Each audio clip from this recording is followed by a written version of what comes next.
안녕하세요. 6-25 예레미야 18장부터 20장 그리고 35장 말씀 함께 읽도록 하겠습니다. 예레미야 18장입니다. 여호와께로부터 예레미야에게 임한 말씀에 이르시되 너는 일어나 토기장의 집으로 내려가라. 내가 거기에서 내 말을 내게 들려주리라 하시기로 내가 토기장의 집으로 내려가서 본즉 그가 농로로 일을 하는데 진흙으로 만든 그릇이 토기장의 손에서 터짐에 그가 그것으로 자기 의견에 좋은 대로 다른 그릇을 만들더라. 그때 여호와의 말씀이 내게 임하니라 이르시되 여호와의 말씀이니라 이스라엘 족속아 이 토기장이가 하는 것 같이 내가 능히 너희에게 행하지 못하겠느냐. 이스라엘 족속아 진흙이 토기장이의 손에 있음 같이 너희가 내 손에 있느니라.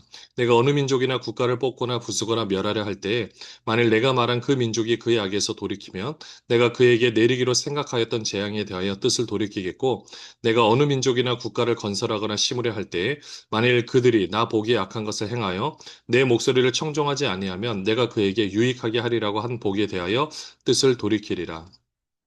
그러므로 이제 너는 유다 사람들과 예루살렘 주민들에게 말하여 이르기를 여호와의 말씀에 보라 내가 너희에게 재앙을 내리며 계책을 세워 너희를 치려 하노니 너희는 각기 악한 길에서 돌이키며 너희의 길과 행위를 아름답게 하라 하셨다 하라. 그러나 그들이 말하기를 이는 헛되니 우리는 우리의 계획대로 행하며 우리는 각기 악한 마음이 완악한 대로 행하리라 하느니라. 하나님께서 예레미야에게 토기장이의 집으로 가라고 하십니다. 가서 보니 토기장이가 열심히 토기를 만들고 있어요. 근데 본인 마음대로 만들고 있는데 본인이 원하는 모양이 나오지 않으면 그냥 가차없이 깨트리는 거죠. 그러니까 그런 모습을 보고 하나님께서 예레미야에게 말씀하십니다. 5절에 보시면은 6절까지 이 토기장이 하는 것 같이 내가 능히 너희에게 못하겠느냐. 그러니까 토기장이가 토기를 마음대로 부수고 마음대로 만들 수 있듯이 내가 너희 이스라엘 족속도 내가 토기장이로서 이 모든 일들을 할 수 있다. 그러니 8절 말씀처럼 만일 내가 말한 그 민족이 그의 악에서 돌이키면 내가 내리기로 생각하였던 재앙에 대하여 뜻을 돌이키겠다. 그렇지만 이스라엘 백성들은 12절에도 보시면 우리는 우리의 계획대로 행하고 각기 악한 마음이 완악한 대로 행하겠다. 이게 이스라엘 백성들의 마음, 그 결론이었습니다. 13절부터 보시면요. 그러므로 여호와께서 이와 같이 말씀하시니라. 너희는 누가 이러한 일을 들었는지 여러 나라 가운데 물어보라. 처녀 이스라엘이 심히 가증한 일을 행하였도다. 레바논의 눈이 어찌 들의 바위를 떠나겠으며 먼 곳에서 흘러내리는 찬물이 어찌 마르겠느냐.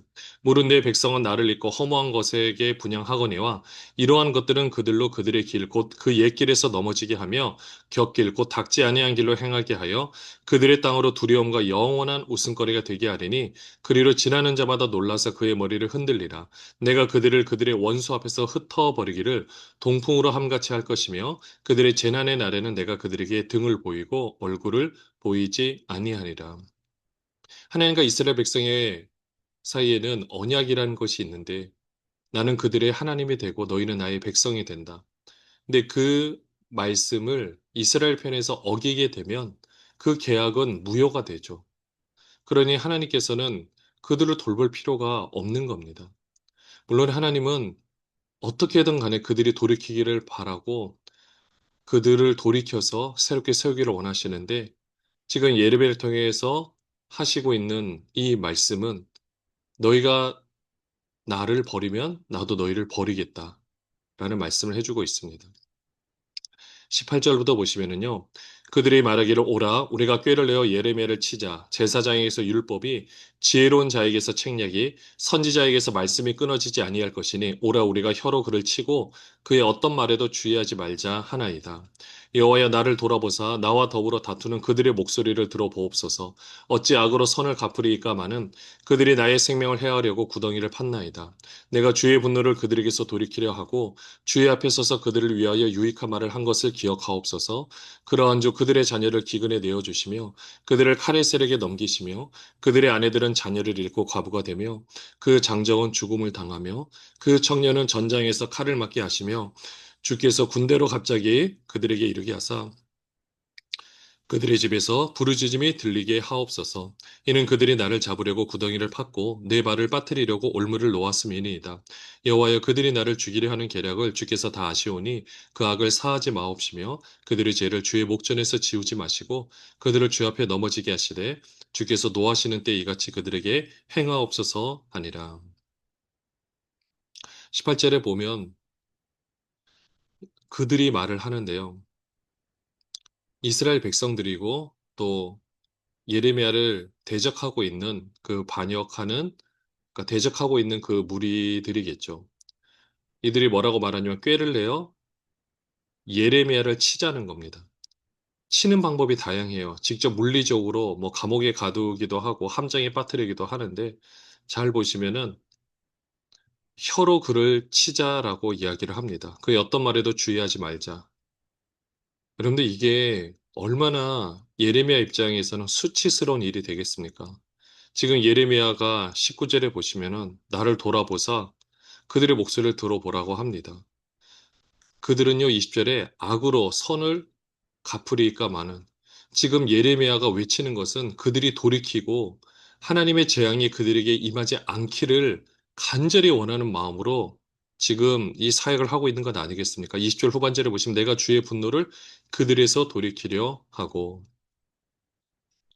어쩌면 이게 하나님의 심정일 겁니다. 예레미야가 하나님의 말씀을 전하는 자로서 이런 어려움에 처했을 때 하나님이 모르실까요? 다 알고 계십니다. 그런데도 불구하고 그것을 내버려 두는 이유는 하나님의 힘이 없어서가 아니죠.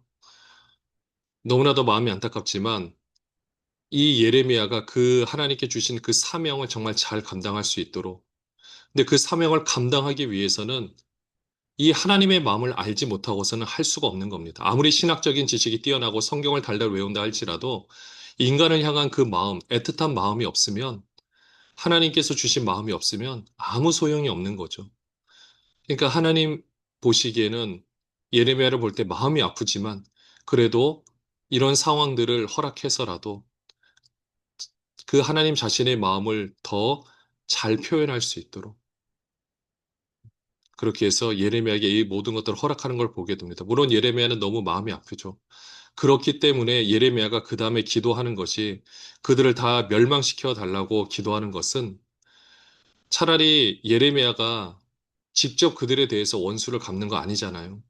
자신이 어떤 힘으로 하는 거 아니잖아요. 그냥 이 모든 것조차도 하나님께 맡기는 겁니다.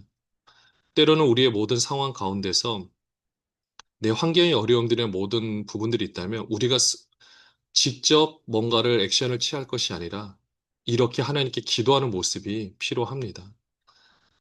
근데 처음에는 이렇게 기도할 수도 있겠지만 그냥 시간이 지나면 지날수록 또 그 마음들이 또 이해가 되고 또 긍휼히 여기는 마음이 생기면 내가 가졌던 그 원수 같은 마음이 다 눈 녹듯이 녹아지게 되죠.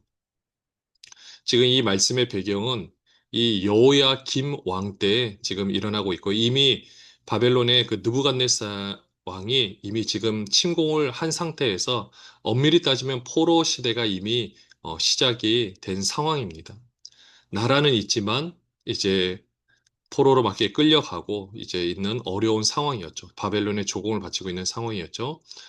그런데도 이스라엘 백성들은 아직 정신을 차지 못하고 있습니다. 예레미야 19장입니다. 여호와께서 이와 같이 말씀하시되 가서 토기장의 옹기를 사고 백성의 어른들과 제사장의 어른 몇 사람과 하시드문 어기 곁에 있는 흰놈의 아들의 골짜기로 가서 거기에서 내가 내게 이런 말을 선포하여 말하기를 너희 유다 왕들과 예루살렘 주민아 여호와의 말씀을 들으라. 만군의 여호와 이스라엘의 하나님이 이같이 말씀하시되 보라 내가 이곳에 재앙을 내릴 것이라. 그것을 듣는 모든 자의 귀가 떨리니 이는 그들이 나를 버리고 이곳을 불결하게 하며 이곳에서 자기와 자기 조상들과 유다 왕들이 알지 못하던 다른 신들에게 분향하며 무지한 자의 피로 이곳에 채웠음이며 또 그들이 바알을 위하여 산당을 건축하고 자기 아들들을 바알에게 번제로 불살라 드렸나니 이는 내가 명령하거나 말하거나 뜻한 바가 아니니라. 그러므로 보라 다시는 이곳을 도벳이나 흰놈의 아들의 골짜기라 부르지 아니하고 오직 죽임의 골짜기라 부르는 날이 이를 것이라. 여호와의 말이니라. 내가 이곳에서 유다와 예루살렘의 계획을 무너뜨려 그들로 그 대적과 생명을 찾는 자의 손에 칼에 엎드려지게 하고 그 시체를 공중의 새와 땅의 짐승의 밥이 되게 하며 이 성읍으로 놀람과 조롱거리가 되게 하리니 그 모든 재앙으로 말미암아 지나는 자마다 놀라며 조롱할 것이며 그들이 그들의 원수와 그들의 생명을 찾는 자에게 둘러싸여 공경에 빠질 때 내가 그들이 그들의 아들 딸의 살을 먹게 하고 또 각기 친구의 살을 먹게 하리라 하셨다 하고 너는 함께 가는 자의 목전에서 그 옹기를 깨뜨리고 그들에게 이르기를 만군의 여호와께서 이와 같이 말씀하시되 사람이 토기장의 그릇을 한번 깨뜨리면 다시 완전하게 할 수 없나니 이와 같이 내가 이 백성과 이 성읍을 무너뜨리리니 도벳에 매장할 자리가 없을 만큼 매장하리라. 여호와의 말씀이니라 내가 이곳과 그 가운데 주민에게 이같이 행하여 이 성으로 도백 같게 할 것이라. 예루살렘 집들과 유다 왕들의 집들이 그 집 위에서 하늘의 만상에 분향하고 다른 신들에게 전제를 부음으로 더러워졌은즉 도벳 땅처럼 되리라 하셨다 하라 하시니 예레미야가 여호와께서 자기를 보내사 예언하게 하신 도벳에서 돌아와 여호와의 집들에 서서 모든 백성에게 말하되 만군의 여호와 이스라엘의 하나님께서 이와 같이 말씀하시되 보라 내가 이 성읍에 대하여 선언한 모든 재앙을 이 성읍과 그 모든 촌락에 내리리니 이는 그들의 목을 곧게 하여 내 말을 듣지 아니함이라 하시니라.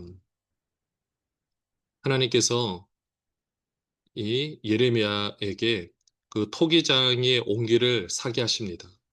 그리고 2절에 보시면 흰놈의 아들 골짜기로 가서 지금 거기서 지금 우상을 숭배하고 있는 그 사람들에게 행동 예언을 하는 거죠. 먼저 10절에 보시면은 이 옹기를 깨트리는 겁니다. 그러니까 옹기를 깨트리면 다시 옹기는 원복할 수가 없죠. 그런 것처럼 이스라엘이 그렇게 될 것이다. 한번 깨트리면 다시 완전하게 될 수 없을 것이다. 라고 하나님께서 말씀을 하고 있습니다.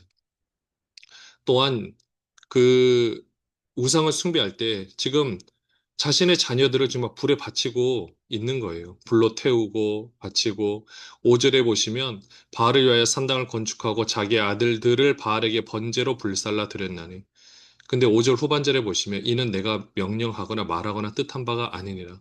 정말 하나님도 모르셨다라는 겁니다. 정말 이렇게까지 할 줄은 몰랐다라는 거죠. 우상을 숭배하는 것이 단순한 다른 종교를 가지는 그런 개념이 아니에요. 여기서는 하나님 섬기는 건 변함이 없습니다. 근데 하나님도 섬기면서 다른 것도 이렇게 함께 자신이 원하는 방법으로 섬기고 있는 거예요. 도대체 무엇을 얻으려고 이렇게 하는지 모르겠습니다. 그래서 이 모든 그 도벳뿐만 아니라 이 예루살렘까지 싹 다 망하게 될 것이다. 14절에 보시면 도벳에서 돌아와 여호와의 집 뜰에 서서 그대로 말씀하십니다. 이 모든 재앙을 도벳뿐만 아니라 이 모든 촌락에 이 성읍과 모든 촌락에 내릴 것이다. 이렇게 외치고 있습니다. 예레미야 20장입니다. 임멜의 아들 제사장 바스울은 여호와의 성전의 총감독이라 그가 예레미야의 이 일 예언함을 들은지라 이에 바스울이 선지자 예레미야를 때리고 여호와의 성전에 있는 베냐민 문 위층에 목에 씌우는 나무 고랑으로 채워 두었더니 다음날 바스울이 예레미야를 목에 씌우는 나무 고랑에서 풀어주매 예레미야가 그에게 이르되 여호와께서 내 이름을 바스울이라 아니하시고 마골 미사빕이라 하시느니라 여호와께서 이와 같이 말씀하시되 보라 내가 너로 너와 내 모든 친구에게 두려움이 되게 하리니 그들이 그들의 원수들의 칼에 엎드려질 것이요 내 눈은 그것을 볼 것이며 내가 온 유다를 바벨론 왕의 손에 넘기리니 그가 그들을 사로잡아 바벨론으로 옮겨 칼로 죽이리라 내가 또 이 성읍의 모든 부와 그 모든 소득과 그 모든 기증품과 유다 왕들의 모든 보물을 그 원수의 손에 넘기리니 그들이 그것을 탈취하여 바벨론으로 가져가리라 바수라 너와 내 집에 사는 모든 사람이 포로되어 옮겨지리니 내가 바벨론에 이르러 거기서 죽어 거기에 묻힐 것이라 너와 너의 거짓 예언을 들은 내 모든 친구도 그와 같으리라 하셨느니라. 예레미야가 이렇게 계속해서 심판의 말, 멸망한다라고 이야기를 하니까 그 당시 제사장 바스울이 그 여호와 성전의 총감독이었는데 예레미야를 감옥에 가둡니다. 그리고 목에 씌우는 나무 고랑이라 그랬는데 이 온몸을 비틀어 버리는 그런 형틀에 채워서 감옥에 가두게 되고요.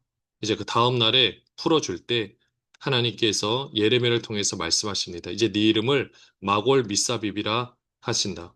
이제는 사방으로 두려움 가운데 있게 될 것이다. 이런 뜻으로 말하고요. 그러면서 이제 너는 바벨론 왕의 손에 넘겨지게 될 것이다. 그리고 가서 죽임을 당하게 될 것이다. 여러분 이게 지금 여호야김 왕 때입니다. 이때부터 1차 포로는 이미 시작이 됐어요. 다니엘.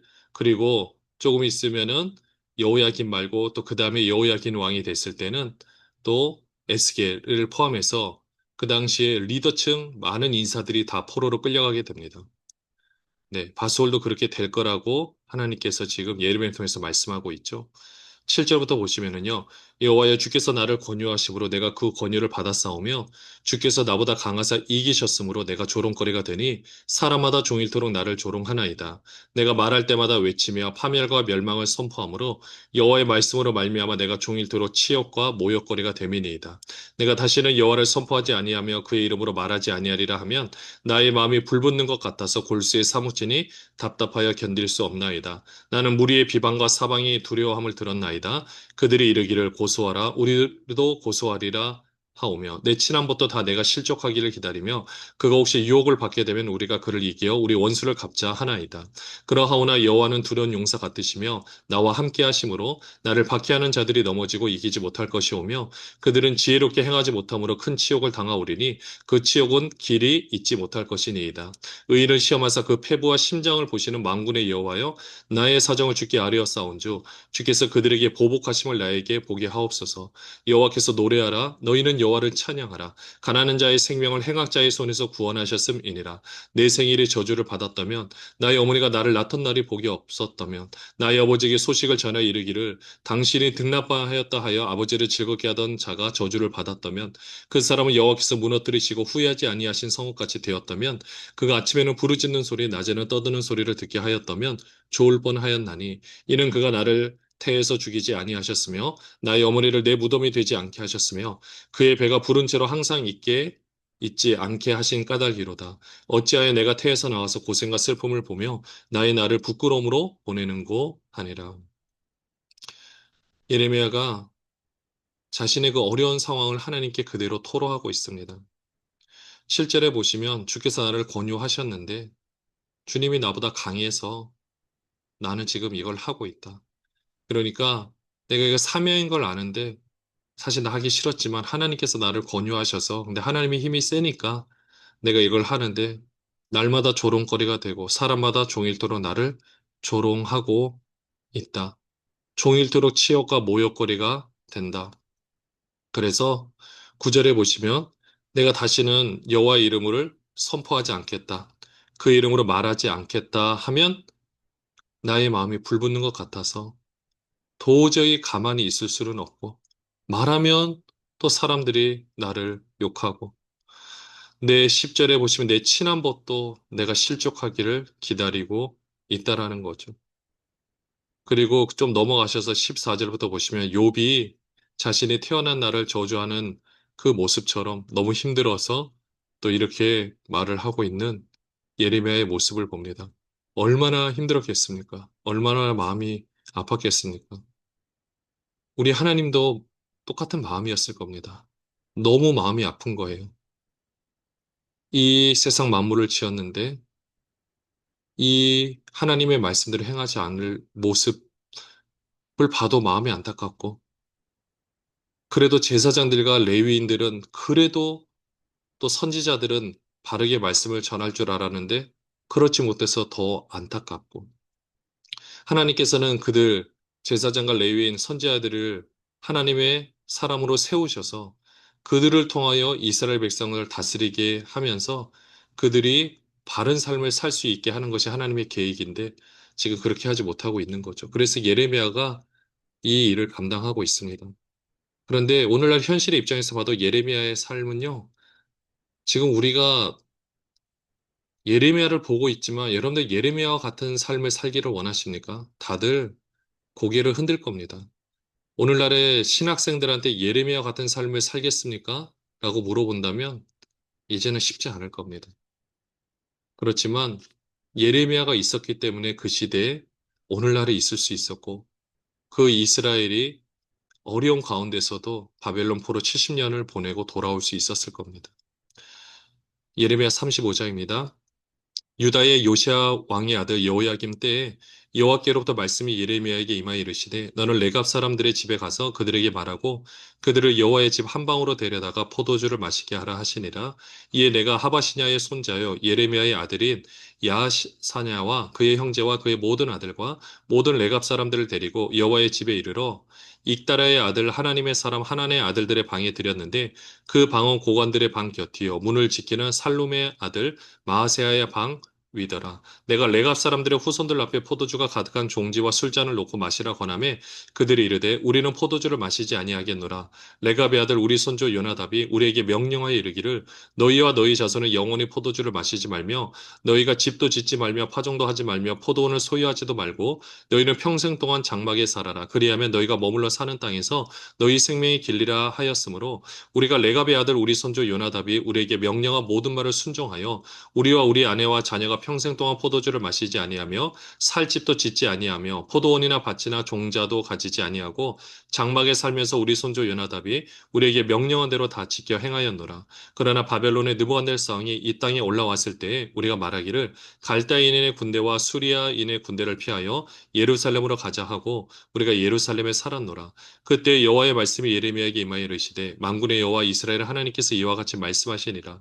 너는 가서 유다 사람들과 예루살렘 주민에게 이르기를 너희가 내 말을 들으며 교훈을 받지 아니하겠느냐 여호와의 말씀이니라. 레갑의 아들 요나답이 그의 자손에게 포도주를 마시지 말라 한 그 명령은 실행되도다. 그들은 그 선조의 명령을 순종하여 오늘까지 마시지 아니하거늘 내가 너에게 말하고 끊임없이 말하여도 너희는 내게 순종하지 아니하도다. 내가 내 종 모든 선지자를 너희에게 보내고 끊임없이 보내며 이르기를 너희는 이제 각기 악한 길에서 돌이켜 행위를 고치고 다른 신을 따라 그를 섬기지 말라. 그러면 너희는 내가 너희와 너희 선조에게 준 이 땅에 살리라 하여도 너희가 귀를 기울이지 아니하며 내게 순종하지 아니하였느니라. 레갑의 아들 요나답의 자손은 그의 선조가 그들에게 명령한 그 명령을 지켜 행하나 이 백성은 내게 순종하지 아니하도다. 그러므로 만군의 여호와 이스라엘의 하나님께서 이와 같이 말씀하시니라. 보라 내가 유다와 예루살렘의 모든 주민에게 내가 그들에게 대하여 선포한 모든 재앙을 내리리니 이는 내가 그들에게 말하여도 듣지 아니하며 불러도 대답하지 아니함 이니라 하셨다 하라.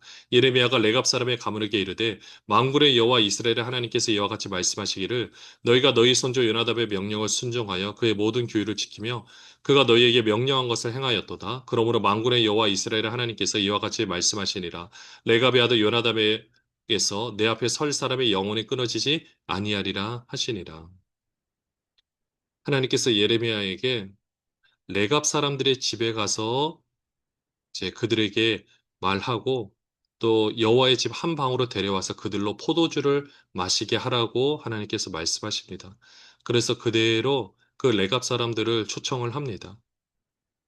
그리고 5절에 보시면 포도주가 가득한 종지에 술잔을 놓고 마시라고 권하는데요.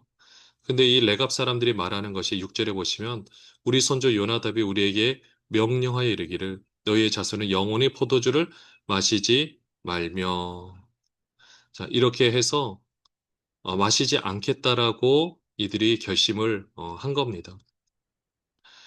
이 요나답은요, 예전에 아합 이후에 그 북이스라엘 왕 예후의 종교개혁에 합류하여서 이 아합에게 속한 자들을 진멸하고 바알을 섬긴 자들을 이렇게 모두 죽였던 그 사람인데요.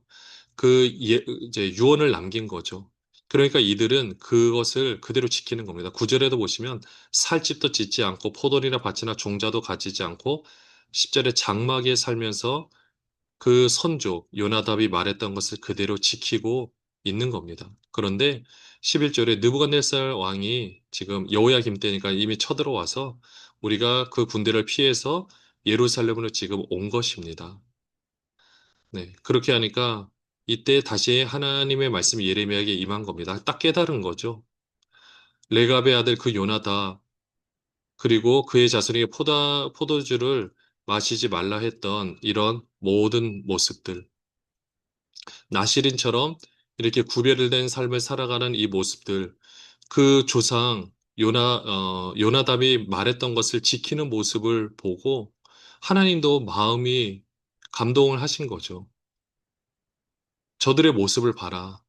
근데 도대체 이스라엘은 왜 그러냐? 내가 명령한데도 왜 지키지 않느냐라고 16절에 보면 이렇게 말씀을 합니다. 그래서 너무 안타까워하는 거죠. 그래서 이제는 이 레갑 사람들을 통해서 19절에 보시면 레갑의 아들 요나답에게서 내 앞에 설 사람이 영원히 끊어지지 아니하리라 하시니라. 근데 이 말씀을 만군의 여호와 이스라엘 하나님께서 말씀하고 계십니다. 이루시겠죠. 오늘 이 말씀을 보면서 우리가 하나님의 말씀을 이렇게 바르게 전할 수 있고 바른 삶을 살 수 있는 것 자체가 정말 놀라운 하나님의 은혜인 것을 보게 됩니다. 우리가 말씀을 지키니까 뭔가를 더 얻는다. 말씀을 지키니까 이 세상에서 뭔가 더 잘 된다. 물론 같이 다 따라올 일들이겠죠. 그러나 혹시 그렇지 못한다 할지라도 우리가 우리 주어진 삶에서 말씀대로 내가 살고 있다는 것을 하나님이 보시고 있기에 그렇게 살 수 있는 것이 정말 놀라운 은혜임을 보게 됩니다. 예레미야도 아까 바술과 예레미야를 보면은요, 다들 바술 같은 사람이 되고 싶을 거예요. 그러니까 그 모습이 아니라 가지고 있는 권력과 모든 여호와의 성전의 총감독이면 어느 정도 굉장히 대단한 위치 아니겠습니까? 그에 비해 예레미야는요, 그냥 감옥에 갇혀 있는 외로운 선지자.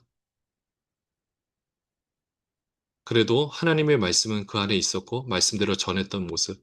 오늘도 우리가 이 모습을 보고 하나님 앞에 바로 서서 바르게 하나님의 말씀을 전하고, 말씀대로 사는 삶이 복된 삶이기에 귀하고 복된 삶을 살아가는 모든 분들 되시기를 바랍니다. 기도하겠습니다. 하나님 아버지, 우리가 이 자리에 있습니다. 하나님 말씀대로 살겠습니다. 말씀대로 바르게 전하겠습니다. 그렇게 사는 것이 하나님의 은혜입니다. 오늘도 우리에게 은혜를 베풀어 주신 하나님 감사합니다. 사랑합니다. 예수 그리스도의 이름으로 기도합니다. 아멘.